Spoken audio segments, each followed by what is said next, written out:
Magandang araw sa inyong lahat! Ngayong araw ay magsisimula tayo sa isang bagong aralin para sa Araling Panlipunan 7, particular sa Week 6, Session 1, ukol sa heograpya at sinaunang kasaysayan ng Timog Silangang Asya. Bago natin tuluyang simulan ang ating pagtalakay, para sa mga nais makakuha o mag-avail ng kopya ng mga presentations ko, mag-message lang kayo sa link na makikita sa ating comment section. Sa araling ito, ating tutuklasin kung paano naging pundasyon ng kasaysayan ang heograpya ng rehiyon. Upang maging mas matatag ang ating pundasyon, magbalik-aral muna tayo sa mga konseptong ating tinalakay noong nakaraan.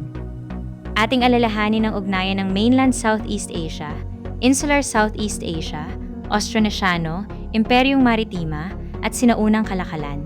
Mula sa ating balik-aral, narito ang ating mga layunin para sa araw na ito.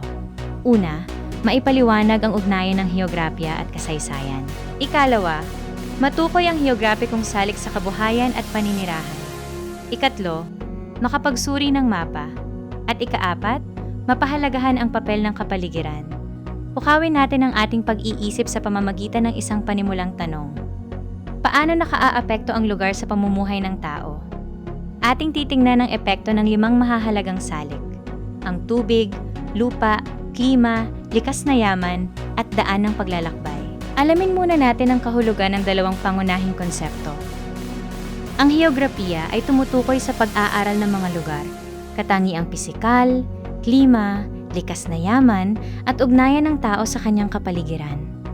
Sa pag-aaral nito, mahalagang tingnan ng lugar, klima, likas na yaman, at ang mismong tao at kapaligiran. Sa kabilang banda, ang kahulugan ng sinaunang kasaysayan ay tumutukoy sa pag-aaral ng mga sinaunang pangyayari, pamayanan, kabihasnan, at pamumuhay ng mga tao sa nakalipas na panahon bago ang kasalukuyan. Dito natin makikita ang pag-unlad mula sa early settlement, patungo sa farming village, kasunod ang kingdom, trading port, at hanggang sa maging ganap na civilization. Dito natin makikita ang paikot at tuloy-tuloy na ugnayan ng heograpya at kasaysayan. Nagsisimula ito sa pisikal na heograpya na nagdadala ng oportunidad at hamon. Ito naman ay tinutugunan sa pamamagitan ng tugon ng tao na nagbubunga ng kabuhayan at pamayanan hanggang sa ito ay maging bahagi na ng ating kasaysayan. Talakayin natin ang 4 na pangunahing salik ng heograpya. Una ay ang lokasyon, na tumutukoy sa kinaroroonan ng isang lugar batay sa relatibo at absolutong posisyon nito. Ang lokasyon ang nagdidikta sa daan ng kalakalan, ugnayan sa karatig lugar, seguridad, at paglipat ng tao at ideya. Ikalawa ay ang anyong lupa, tulad ng bundok, kapatagan, lambak, talampas, at bulkan.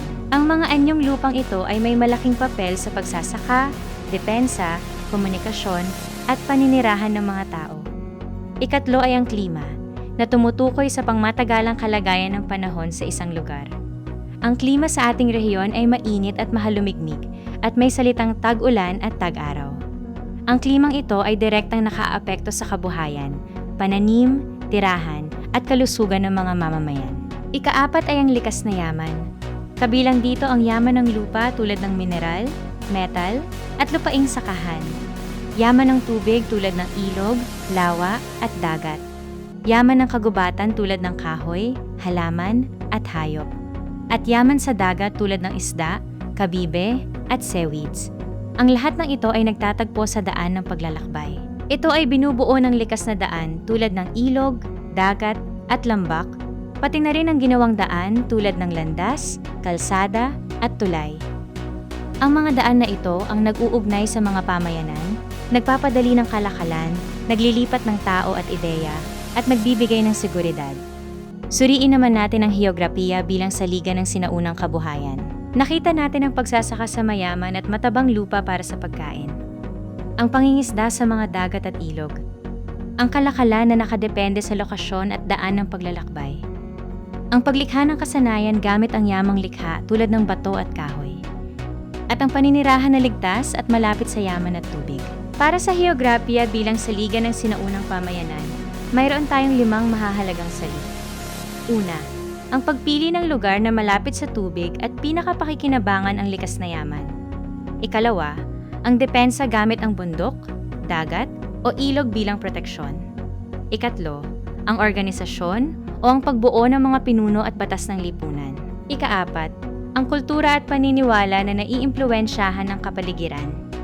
At ika-5, ang pag-unlad na lumago at naging sibilisasyon.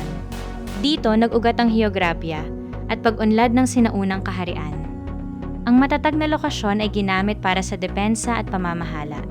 Nagkaroon ng malakas na ugnayan sa kalakalan ng ibang bansa. Nagkaroon ng sapat na likas na yaman para sa kabuhayan, hanggang sa nabuo ang mga lungsod at maunlad na pamahalaan. Para sa ating paglalapat ng kaalaman, suriin natin ang mapa ng Timog Silangang Asya. Magbigay ng halimbawa kung paano nakaaapekto ang heograpiya sa pamumuhay ng tao noon sa pamamagitan ng pagsagot sa 4 na tanong. Anong anyong tubig ang makikita? Anong anyong lupa ang makikita? Anong likas na yaman mayroon? At paano ito nakaapekto sa kabuhayan at paninirahan ng sinaunang tao? Bilang mga tandaan na dapat nating isapuso, ang heograpiya ang pundasyon ng kasaysayan.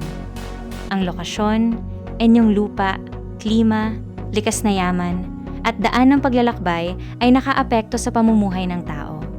Nagbigay ito ng oportunidad at hamon na humubog sa sinaunang kabuhayan, pamayanan, at kaharian. At ang pag-unawa sa heograpiya ay mahalaga upang maunawaan ang ugat ng ating kasaysayan. Para sa ating pagtataya, sagutin sa inyong kwaderno ang 5 sumusunod na katanungan.